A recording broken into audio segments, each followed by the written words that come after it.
সবাই বলে যে মেয়েরাই মেয়েদের শত্রু। মেয়েদের মধ্যে কোনো দুটো মেয়ে বান্ধবী বা তিনটে মেয়ে বান্ধবী সত্যিকারের বান্ধবী বন্ধু হয় না, তো তাদের মধ্যে জিলিপি প্যাচ। হ্যাঁ, আমি এই কথাটা অস্বীকার করছি না, এটা এরকম হতেই পারে, হয়। কিন্তু ছেলেদের মধ্যেই যে গলায় গলায় বন্ধুত্ব থাকে, সেটা যে একদম ট্রু বন্ধুত্ব, এটা আমি একদম বিশ্বাস করি না।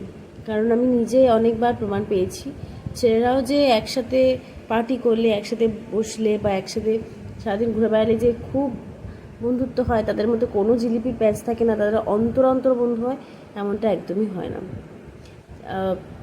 ছেলেদের মধ্যেও প্রচুর প্যাচ গোছ থাকে, প্রচুর হিংসে থাকে। এ কোন মেয়ের সাথে ঘুরছে, ও কোন মেয়ের সাথে ঘুরছে, সেটা ঠিক নক করে কোথায় গিয়ে বলতে হবে, কি বলতে হবে না বলতে হবে, তারা খুব ভালো করে জানে।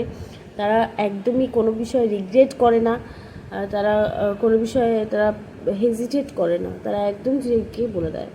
সুতরাং ছেলেরা একবারে যে একসাথে ঘুরলেই গলায় গলায় বন্ধু, তাদের মধ্যে কোনো জিলিপি প্যাচ নেই, এটা কিন্তু একদম ভুল কথা।